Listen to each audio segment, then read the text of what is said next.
Hello everybody, my name is Beth. I am a homeschooler in Suffolk in the UK. I've got 3 children and I homeschool my eldest 2, and I will be homeschooling my youngest from the end of July this year.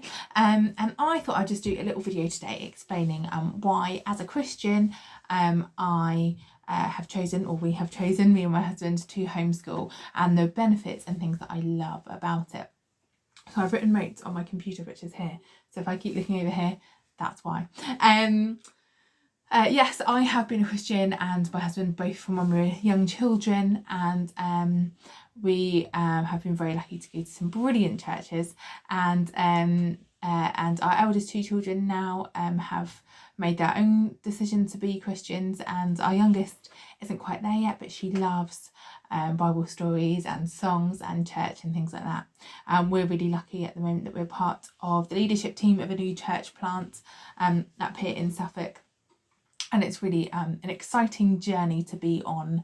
And so our children are very much involved in church, and they come to meetings and things with us. You know, we go early to set up and stay late to set down, and they're very much involved in church life. And now the reason that we took our children out of school wasn't actually so that we could kind of foster their faith or kind of keep them away from the influences of school. To me, that's just a bonus. I've got another video that I put out a couple of weeks ago about why we actually did choose to homeschool, so if you're interested, go back and watch that one. And this one is just some of the things that I have noticed, or that I particularly love about homeschooling as a Christian, and how it helps to foster my children's faith. So first of all, number 1 is time for Bible study. Every day we try to, I do not do this every day, but I try to do it every day, do a little bit of a devotional book. So at the moment we're going through the book of Mark, and we read a little bit of Mark, and then we look at a kind of explanation from a little book written by Chris Morphew. Is amazing. He is, I think, an Australian apologist, and he writes lots of different books about like explaining the faith. So why is there suffering in the world? Who was Jesus really real? Who am I? You know, about my identity. Why is there suffering in the world? Did I say that one? What is heaven like? And they are incredible. I think everyone should read them. They're really short little books.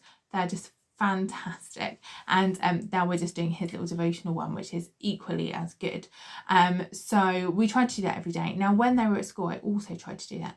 We just didn't have the time. Like, I try and do this about 8 o'clock in the morning. Mornings work much better for us, because in the evening I'm childminding, and the childmindees aren't Christians, so I wouldn't make them sit through a Bible study. We do pray, but I wouldn't kind of do any more than that. So that's not really an appropriate time for us. So the mornings are better. But trying to do it at 8 o'clock in the morning on a school day when you're trying to get them all out is almost impossible.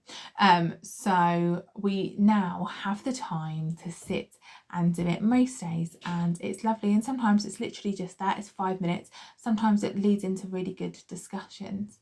Interestingly, Hope is currently doing her studying for her RE GCSE, and she's doing Christianity and Islam, so she's on the Christianity bit at the moment, and that's been really interesting and great for us to kind of read through it together, and really interesting for her to be able to ask questions, because it's what we would believe really, but it's written down, and you don't often see it kind of written down, particularly as a young child. You just kind of you've learned about it from your parents and from Sunday school teachers and things, but it's actually written down, you know, oh, this is what a Christian believes, and it's really interesting, and there's slightly different opinions from different denominations of Christianity and from other faiths too, and it's really interesting to be able to kind of sit and discuss that, and it's brought out loads of conversations, which actually, if she was just taught that at school, she could come home and ask, but she might not remember everything, and actually we're there in the moment doing it, and I love that. Second of all, it really gives us time to impart kind of Christian biblical living in our everyday lives. So, for example, we might be at Costa as we often are, and see, I don't know, two people having an argument, and then that's a chance for me to discuss like how we would act in that situation, and to explain, you know, try to think of, oh, let's think of both sides of the story here. What's this person feeling and what's this person feeling? Particularly for Sam, who's got autism, he struggles with the empathy. So it's really clearly, in those times I get to really clearly lay out for him, let's try to think of the other person's feelings, and you know, teaching them not to judge. Equally, you know, things we'll see on the news, you know, or something will come up, or they'll see it on the front of a newspaper, some kind of war, and we can discuss that, and we can discuss the pros and the cons, and why things like that might happen. The other week we went to the theatre to watch The Boy at the Back of the Class, which is an amazing production, and it's about refugee, and we were talking about, you know, why there are refugees. Is it right to have refugees? Is it right to not let people into our country? And it was really interesting, and I love that I'm there in the moment, able to discuss these things in a biblical way, and hopefully impart that kind of living onto them. One of the things that I have been able to do recently is I've been doing a parenting course with Parenting for Faith. I just completed it a few weeks ago. Absolutely brilliant parenting course. Highly recommend it to anyone. I probably a little bit arrogantly was like, what can they really teach me about parenting? But actually, I learned new things every week. It just made you look at it in a completely different way, and it was brilliant. So one of the things that it looked at was friendship issues and how to help your child to navigate those. And in discussions with the group that I was doing it with too, Hope was going through some friendship issues at the time, and we were able to discuss. And actually, when children are not very nice to your child, it's really hard, because you're like, can you not see my child is really lovely? They just need a friend. Can't you just be a nice friend to them? And instead you're being unkind. It's really difficult. Like, it's hurtful to you too, like it's painful, because you're like, please be nice to my child. Like, you don't want to send your child into a situation and it's not nice for them, and you don't like to see them upset.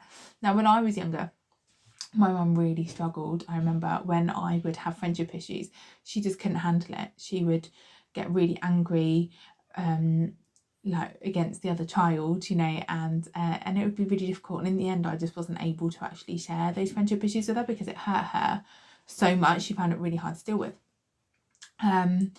which was lovely, because she obviously loved me very much. But it was then hard as a child for me to navigate that essentially on my own. So this course, and in these discussions with the group, were just so helpful. So what they were saying is something that we've now taken on. So we essentially have like a 4-step thing when there's any friendship issues. First of all, we kind of name the issue. So we say, they said this, and we acknowledge it. So we also acknowledge that that wasn't kind and it wasn't right. So we say that wasn't a right thing for them to say, that wasn't a kind thing for them to say, because it's really important to acknowledge and validate what has happened and that it has hurt them. You know, you can't just say, oh, don't worry about it, it'll be fine. You can't just sweep it under the carpet. You have to validate what has happened and say, that wasn't right to happen to you. I'm really sorry that happened to you. That was really painful. That's not nice. That's going to make you feel sad. Even if you forgive the person, you're going to feel sad for a little while at least. So we name what has happened. And secondly, we then wonder, what has made the person behave not very nicely to you? Was it something that you did that they didn't like beforehand? Is it the fact that maybe they're going through a hard time with something, and actually they are then just taking it out on other people? Is it that they're just really insecure about a particular thing and they really struggle with that? And, you know, it could be many different things, but we wonder, what is the reason for them acting like that? And then we pray for them. We pray that God will help them, and that God will also help you to forgive them. And then fourthly, we decide, do we think that it's right to continue in that friendship, or do we think that we should pull back? Because some friendships aren't healthy, and, you know, it doesn't mean that we always have to forgive and let the person back into our life. You know, you can forgive someone and very nicely part ways. And that's the joy of home ed. At school you're kind of stuck with kids, aren't you, too? But actually in home ed you're not. You can stop seeing them mostly, you know, most of the time. So we've often had that too. Or it's just going to pause, hang on. There we are, I've got some more space on my phone again now. So that has been really helpful to me, just to be able to give that like advice, assistance for dealing with friendship issues, because they're going to come throughout all of your life. I still even get times as an adult, obviously, where friends do something which is hurtful, if they mean to or not, and I'm actually finding it really useful to go through this kind of 4-stage plan too, and just look at it like that, and that's been really useful for me too.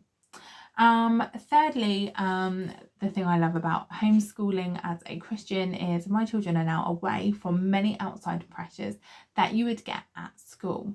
So I know, you know, at the local school there are many kind of mental health issues, identity issues, drugs and vape being offered, those kind of things, and actually my children are away from that. Now, it's not that I never want them to know about identity issues or even question their own. It's not that I want them to think to not think about their sexual identity or gender or kind of moral issues. You know, it's not that I never want them to think about that, but I don't want it to be forced on them. Right, you are 12 or 11, you have to make this decision. Are you a girl or a boy? Are you straight or are you not? I kind of want it to come naturally. Now, as a Christian, I actually I would love my children whatever. You know, if they turned to me and they said they're transgender or they are homosexual, like I would love them anyway.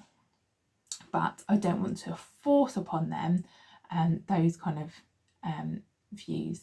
You know, even my littlest, when she was 5 last year, she came back from school and said about, they read in this book that someone had 2 mummies and it's fine to have 2 mummies, and that's fine, but they also have been doing other things about like girl and boy relationships, and they don't understand at age 5 girl and boy relationships. They understand friendship, but they don't even understand sexual relationships, and they shouldn't, because they're 5. Now I also think that there's a certain level where they teach them so that they know when potentially they're being sexually abused. It's definitely right. But teaching them about like if you want, you can marry a girl or you can marry a boy, it's your choice. They have no understanding of anything but friendship at that age, and personally I think it's just too young. It's not that I never ever want her to get married or have a relationship, but at age 5 she does not need to be thinking about that at all. So I love that we can take them out of that situation. They're not going to be pressured to do those kind of things, and actually they're not going to even be pressured to kind of fit in with all the latest fashion trends or gossip that you get, you know, people being horrible to each other. They're just actually away from that environment totally. And if you think about it, actually outside of school, I've certainly never worked in or been in an environment which is like that, which is like high pressured, which is everybody hating one person or everybody being mean about someone. You might work in situations like that or be in situations like that. I never have. I think that actually you could probably mostly on the whole keep away from that if you didn't need to, and certainly you do not need to deal with that when you're 11 or 12 or 10 or 9. You can deal with that as an adult, knowing much more about the world and about who you are.